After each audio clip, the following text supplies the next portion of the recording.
The first thing we're gonna do today is I'm gonna tell you how my locals went yesterday. We built my deck for locals together yesterday. I went to locals after stream ended. I have the deck right here. I did end up winning locals yesterday with Paleo, and I wanted to give you guys a rundown of the deck, how the cards performed. Now, keep in mind, at the end of the day, it was locals. It was 4 rounds of Swiss. I played against zombies in the first round. They did like some Shiranui Solitaire into Unizombie with like Ballardrock and Banshee for Zombie World and that kind of stuff. I beat that. Then I beat Lightsworns in round number 2, which was pretty funny because it was the same guy that I played against when I brought Lightsworn Runic, and he was also playing Lightsworn because it's his favorite deck. He didn't know what the new Lightsworn cards did. So he was like, oh my god, what are these cards you're playing? I need to add those to my deck and all that. Yesterday, he added those cards to the deck, which was pretty funny to see because it was like 1 week later, he picked up all the new Lightsworn stuff from Legacy of Destruction. He was like, oh my god, I can play those. He actually got to do some of the combos because I played Paleos, so my deck was really slow, and he was able to do all the stuff, right? He was able to do like the Dragonling into Felis into Minerva. He did the Vice into put Wolf on top of the deck and all that kind of stuff. It was pretty wholesome. It was pure Lightsworn, so I was able to defeat it. And then in round 3 and 4 was when I played some meta decks. I played against Labyrinth in round 3, which was a pretty close one. I got Eradicated in game 2 and lost game 2, but I was able to win game 1 and game 3, and I beat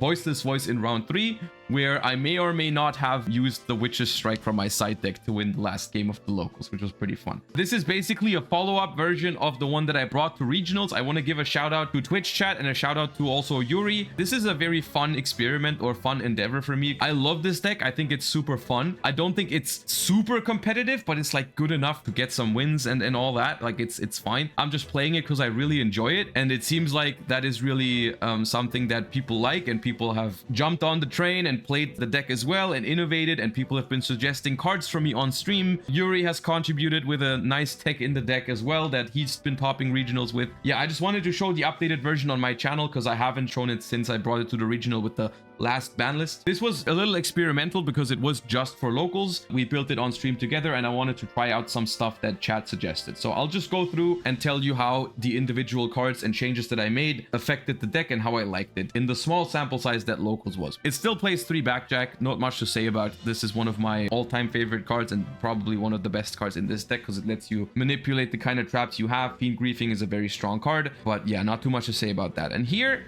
we have the Grim Patron meme, the everyone get in here soldier dragons. I assume if you haven't seen Yuri's deck profile yet, you might not know what this card does. Once per turn, when your opponent activates a card or effect, quick effect, you can special a level 2 or lower dragon monster from your deck, which is absolutely awful in every single modern Yu-Gi-Oh deck except for this one. Is actually quite strong here. Because in every single other Yu-Gi-Oh deck, you would feel really bad about just summoning a level 2 monster and then passing the turn with it. Because every other deck is not as slow as this one and just wants to use all of its cards right away. In this deck, you are very happy to just summon this guy, pass the turn, and have your opponent play into it because it generates a lot of cards when they do. Obviously, this card is once per turn, but it's not hard once per turn. So what you do is you summon this thing, you protect it with like cards like Vaboku, Threatening Roar, or Rise to Full Height. And whenever your opponent activates a card or effect, you summon another soldier dragon from the deck. This one can summon another soldier dragon from the deck, and this one can then summon a Laundry Dragon Mate, which we play 2 copies of. You have the option to immediately go into the Laundry Dragon Mate if you so want to. You can preserve some soldier dragons in the deck that way so you don't run out as fast. This is a very neat little engine that gets you a lot of level 2s on the field, and it also, the most important part about this card is that it punishes your opponent for chain blocking your Paleos, because that's a big problem. When you activate a normal trap and your opponent responds to it, you can't chain a Paleo, and that's how you can really punish this deck sometimes. If you have Soldier Dragon though, your opponent cannot prevent you from getting a monster. Like if you activate a trap card, your opponent can either not respond and then you can bring back a Paleo, or your opponent can choose to respond and then you can bring a dragon with soldier dragons, which is really cool. Creates some really awkward situations for your opponent,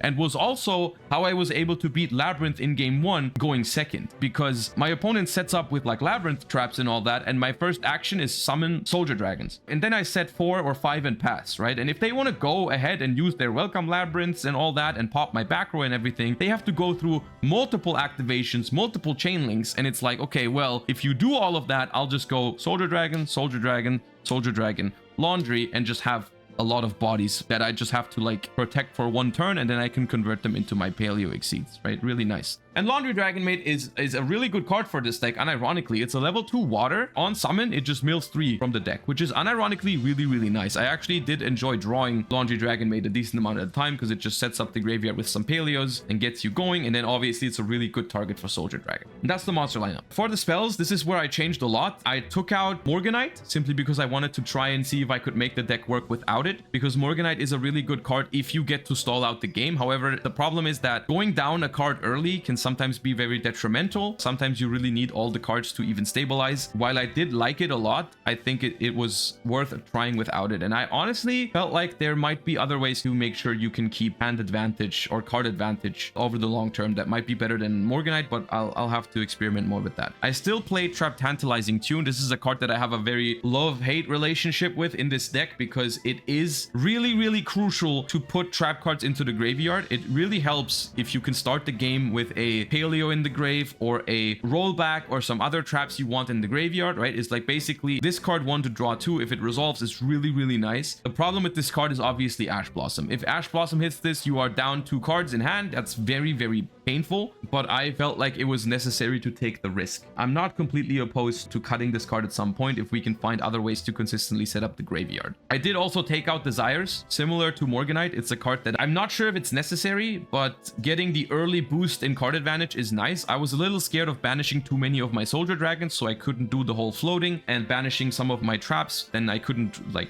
trap trick into it or whatever. So I wanted to try without Desires. I still played Card of Demise, even though it kind of contradicts with Soldier Dragon, but at the same time, Card of Demise is just way too powerful in letting you set up. Whenever I see this card, I feel like I'm winning the game no matter what else is happening a lot of the time if it resolves. Like, for example, it's one way you can recover from getting ashed on Trap Tantalizing Tune. You're just like, okay, Card of Demise back into enough cards. Also, very often you can choose to discard cards like Transaction Rollback instead of setting them, which is nice. I did that a couple times. I still played Reasoning. Reasoning is a little bit worse than it was before for multiple reasons now. First of all, the previous version of the deck only played Backjack and 1 Hyperia. If they called 2, which is what most people do against this deck, you had a very high chance of just getting a Backjack, which was always good, and milling a lot of cards because your deck only had 4 monsters, so on average it would mill a lot of cards. Now we have 8 monsters, which in 57 means that roughly every 8th card in your deck is a monster, or every 7th card in your deck is a monster, so it can mill like 5 to 6 cards, which is often good enough for it. But the problem is that because your opponent always calls 2 and these just don't do anything in the graveyard, you have a very high chance of just only milling. Basically, you're not getting a summon or Backjack most of the time, which is a little awkward, and you're milling a lot less than before, but I still felt like maybe it's necessary. It also is a very good Ash bait, but the Reasoning was definitely better before the changes. Okay, and that is it. This pile is all trap cards, so here we go. All the Paleos that are somewhat decent, obviously Morella and Leoncolia being the absolute best ones because of rollback. Dynamishes, which can be good to discard Backjack or rollback in a pinch. We have Canadia, we have Olenoids. Those are the Paleos we play. 15. 3 Transaction Rollback. Honestly, the best card in this deck. I can't believe how much fun I'm having playing different rollback strategies. It's super, super fun and absolutely crucial for this deck, unfortunately. Outside of rollback, this deck is relatively budget. I have an SP in my extra deck, but I don't think that one's 100% mandatory. Even with the rollback, it's probably not that expensive. Even though people have been buying out Laundry Dragon Maid for some reason, only because I've been playing this deck as like a fun deck, but it's whatever. Trap Trick is also insane. The things you can do with Trap Trick are crazy. You have great utility. If you draw it, it's 2 trap activations for your Paleos. It's one of the best ones to copy with Transaction Rollback, because normally Transaction Rollback using it in the graveyard doesn't give you a Paleo back. If you copy Trap Trick though, you can activate the trap on the field. That lets you bring it back a Paleo, so it's really nice. Very important interaction a lot of the times. 3 Needlebug's Nest to try and set up the graveyard as early as possible. Mill some rollbacks, mill some Paleos. Card is necessary in this deck. Fiend Griefing, which is a mix of disruption and setup. You just put something from your opponent's graveyard back into the deck to disrupt them a little bit, but the most important part is that you can bring back a Paleo and send a Backjack for another trap. So it's basically slight interruption, but it creates 2 cards for you because it creates a Paleo and a Backjack. And then we have the defensive package to basically just like stall the opponent out and stop them from attacking your Paleos, which is 3 Karmic Cannons, 3 Rise to Full Height, 3 Roar, and 2 Vaboku, which I'm gonna be honest with you, this felt a little bit too much. We were debating about that on stream yesterday when I built the deck. People said like Threatening Roar Roar is a lot better against Tenpai than Baboku, because if you play Baboku, they can still attack and trigger some of their effects. So I wanted to try Threatening Roar. Obviously didn't play against any Tenpais, but I did notice something that I was afraid of a lot of the times. The ability to activate Baboku whenever you want and also activate Baboku in your turn is really, really important, and I was missing that a lot of the time with Threatening Roar. There was a bunch of scenarios where I had Threatening Roar and I wanted to use a trap card on my own turn, but I couldn't. Baboku also lets you crash into your opponent's monsters to make a Zeus, which is relevant without taking damage. I think I want to go back to 3 Babokus, maybe cut the Threatening Roars altogether, because between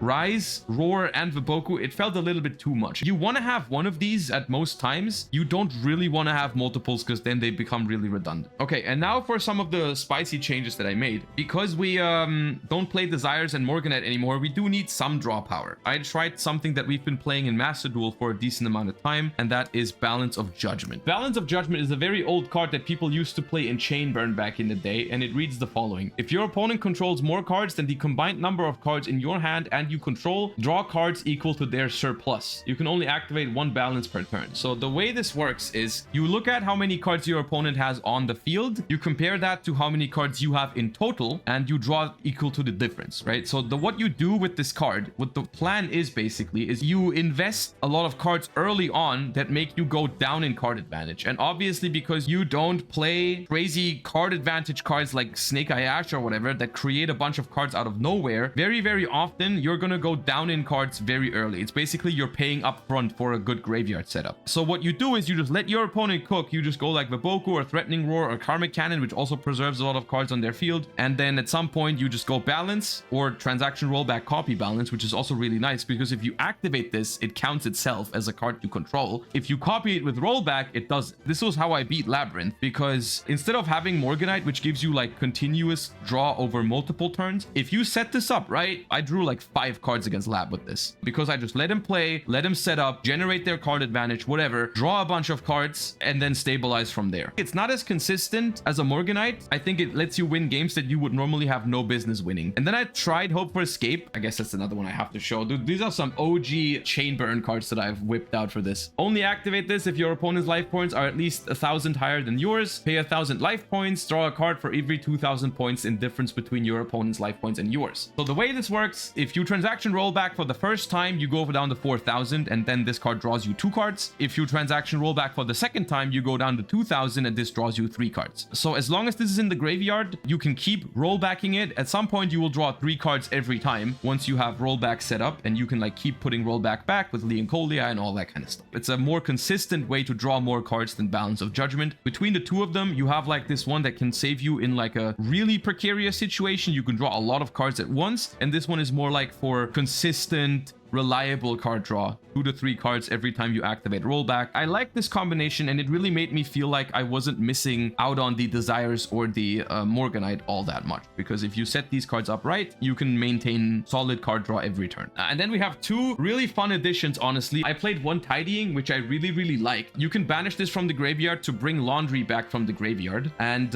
you can send this with Morella, and you can put it back into the graveyard with Leoncolia, which I really enjoyed doing because it just gives you a level 2 body to exceed with, plus it mills 3 cards every time you do that. Obviously, it kind of sucks to draw. I mean, there's a lot of cards you can pair this up with, actually. Like, if you draw this with Tantalizing Tune, it's fine. If you draw it with Dynamicious, it's fine. If you draw it with Demise, it's also fine. If you draw it with Soldier Dragon or Laundry, you can actually use the on-field effect, which is bounce a dragon and another card. So the brick potential on it isn't that high. And then the last card is something that I want to give a big shout out to Twitch chat for. It's become a card that I can't imagine playing this deck without anymore. Let me tell you about Elemental Burst. Tribute 1 each of Wind, Water, Fire, and Earth monsters on your side of the field to activate this card. Destroy all cards on your opponent's side of the field. So this card is obviously what you are trying to copy with transaction rollback. The tribute of Water, Wind, Fire, and Earth is a cost, so you don't have to pay it. You can just pop your opponent's entire board with a transaction rollback. It's another one of those cards. It lets you win games that you would not be able to win in any like normal circumstance. One really easy way how you can win with this deck is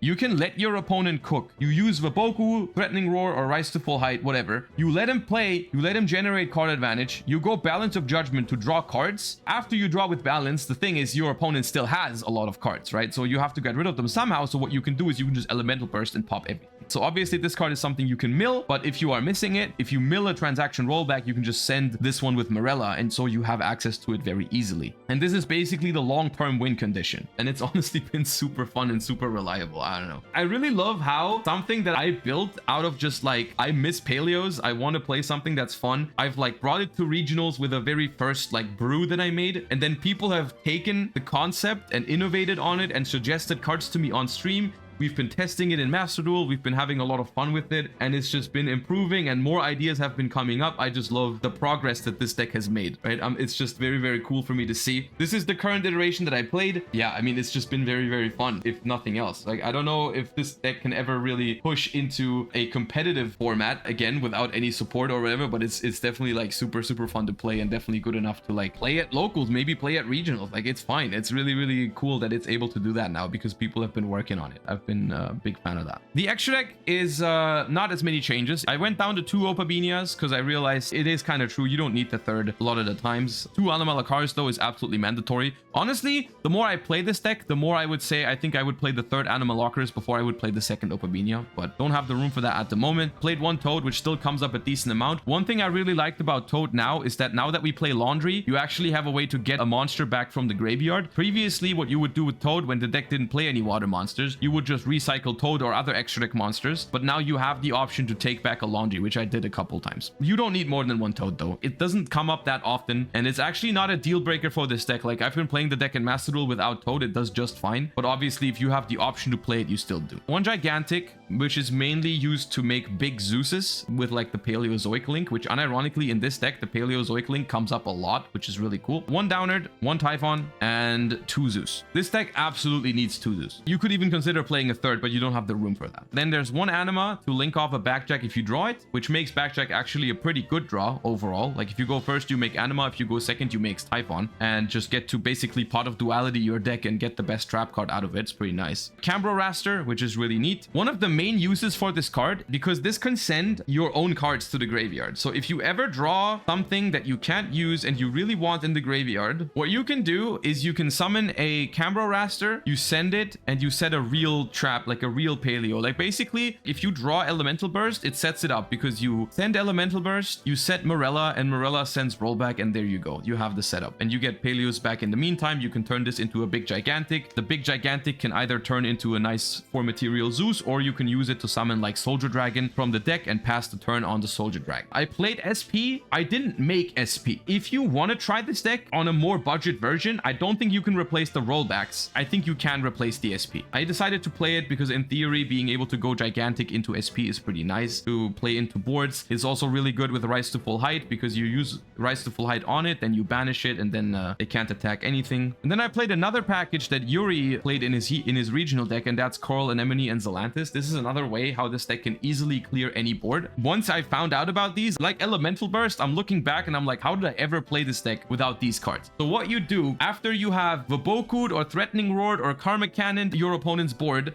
you still have to out it. Now, one way you can do that is by making a Zeus to send everything, which sometimes you can do that, sometimes you can't, but it also triggers all of their graveyards effect. Another thing you can do is you can go Cambro Raster, set a Paleo, bring that Paleo back, make Anemone, use Anemone to bring back the Cambro Raster, and then you turn these 2 into a Zelantis, and then you use Zelantis effect. And because you're locked into waters, your Zelantis will return, but everything else will stay banished. This is a win condition on its own against Branded. It's really, really sweet, and it really makes it easy to out those boards that you have stalled with Karmic Cannon, right? 1 Cambro Raster basically banishes their entire field this way. Really, really nice. For the side deck, it still is these, because this deck has its own life points and is incredibly slow. You have to side out rollback after siding. The reason why it is specifically this package, because these cards are actually useful in this deck. I haven't won a match in time with these, but I have won matches where you just use the effect to pop the opponent's entire board, because the key problem is if you side out transaction rollback, you have no more really good sense for Paleozoic Morella. You need to replace the rollbacks with something else that's good to send, because we have to take out rollback, we have to take out this because we can't afford to pay half our life points anymore. What you you can do is Morella is basically now just a board wipe. You send a reload and that sends all 3 scatter shots and blows up the opponent's entire board. It combines the aspect of having a win condition when it gets close to time, but it's also just a generically good thing in this deck, which I think is crucial. 3 Witches Strike. This card is still the same reason as before. This card cooks Voiceless Voice, and I am happy to report that I was finally able to pull this off against Voiceless Voice yesterday.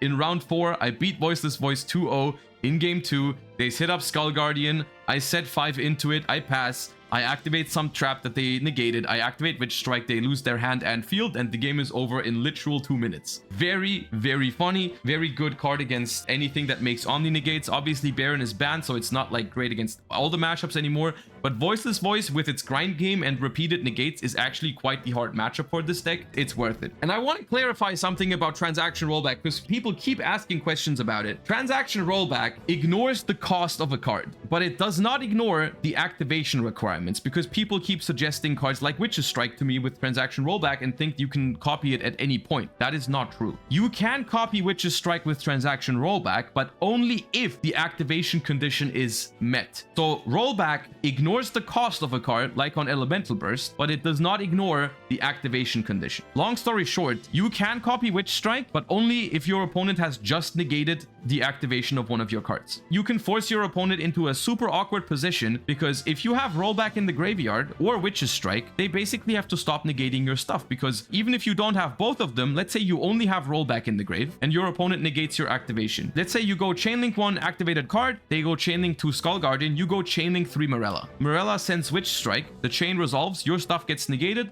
the chain is done. On resolution, roll back, copy Witch Strike, boom. Hand and field gone. Also, the same works vice versa. If you don't have rollback, but you have Witch Strike, you can obviously do the same thing. The only thing for this deck that is really scary when you're facing Voiceless Voice is that Omni Negate. Everything else, you can just do whatever you want. It works the same with Trap Trick. If they negate your thing, you can chain Trap Trick, set a Witch Strike, and just blow them up. Ice Dragon's Prison is a card that I don't think is good enough for the main deck. You are kind of looking to stall the game and then blow up the board all at once. You don't want to interact with everything at once because that's not efficient. But in some matchups, the banishing is really important, like against Labyrinth. Labyrinth is another matchup that isn't easy for this deck, and Ice Dragon's Prison banishing their lovelies and ladies non-targeting is really, really good. So that's what you side this for. I decided to try out Fiend Comedian. I think this card actually is better than you would think, even though it seems like a meme. It's kind of interesting. So this card is either you toss a coin. If you call it right, your opponent's graveyard is going to be banished. If you call it wrong, you mill cards equal to the number of cards in their graveyard. Obviously, if in any situation it does the right thing, it's a completely insane card. If you can banish your opponent's entire graveyard in the right spot, that's huge. Or if you can mill like 15 cards is also really, really big. The problem with this card is it's not reliable. You don't know what you're getting, right? You don't know, are you going to be able to banish now if you need it, or are you going to be able to mill if you need that?